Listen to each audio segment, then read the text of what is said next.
Here we go. Isa akong royalty from England.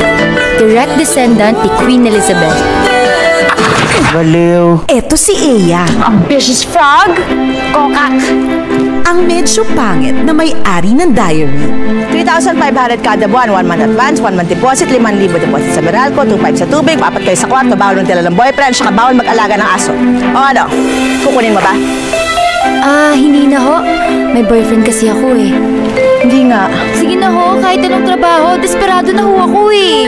Good luck. Sana magtagal ka. You don't have to be rude. Tama! Sino to?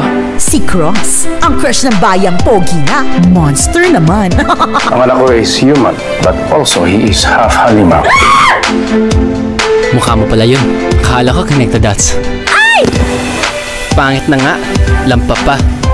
Hi, kilala mo ba si Cross Sanford? Eto naman si Lori, ang half-British BFF ni Eya. Alam mo, ewan ko sa'yo kung ba't nagustuhan mo yung tao na yan. Elementary classmate ko na si Cross. I always got bullied. Lagi niya akong pinagtatanggol. I would like you all to meet my girlfriend. Si Cross? Sigurado ka? Sinadya ko yun para mas lalo kanilang paginitan. So you and your pimples will be miserable. Sino kaya love ni Cross? Bakit ang pangit mo? Saan mo tinatago yung sungay puntot mo? Pag di ka dumating, patay ka sa akin. Para mapansin ka naman ni Cross. Kasi, bagay kayo. Papatayin kita, malimong ka!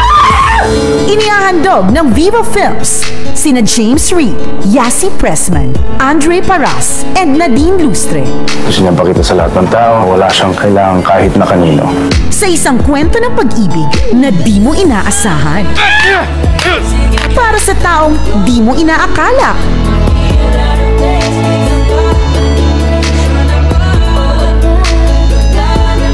O ano?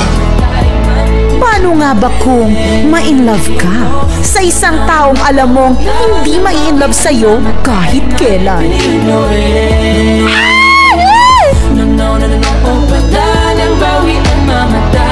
Sige na. Maganda ka na. Diary ng pangit. Come here. Body heat. Ano? Huwag kang maarte.